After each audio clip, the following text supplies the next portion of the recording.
পনির চাটেও পনির শাটো লাজবাব, কাবাবগুলো খুবই জুসি ছিল, খুবই জুসি ছিল, হয় না। হয় না। এরপর ভেজ, ভাই ভেজে যা করে দিয়েছে, কামাল করে দিয়েছে। স্টাফ পটেটো সুপার সুপার বানিয়েছে। এরপর স্টেট টু মাটন, একদম A1 কোয়ালিটি, সাইজ দারুণ দারুণ, সাইজ খুব ভালো।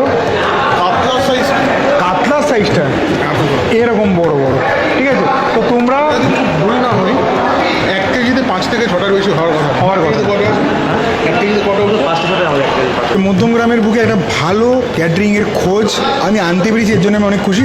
ধন্যবাদ রাজদাকে এবং পুরো টিমকে, এন্টায়ার টিমকে, ভাইকেও ধন্যবাদ যে আমাদেরকে একটা সুযোগ দিল এখানকার খাবারটাকে তুলে ধরে এবং টেস্ট করার। খাবার নিয়ে কোনো কথা হবে না, সার্ভিস নিয়ে কোনো কথা হবে না, পুরো ইয়াং একটা পুরো সেট আপ টিম, মালিক থেকে শুরু করে পুরো পুরো টিম মেম্বার ইয়াং, সবাই ইয়াং, আন্ডার 30 সবাই। তো যাই হোক, আমার খুব ভালো লাগলো এই ইয়াং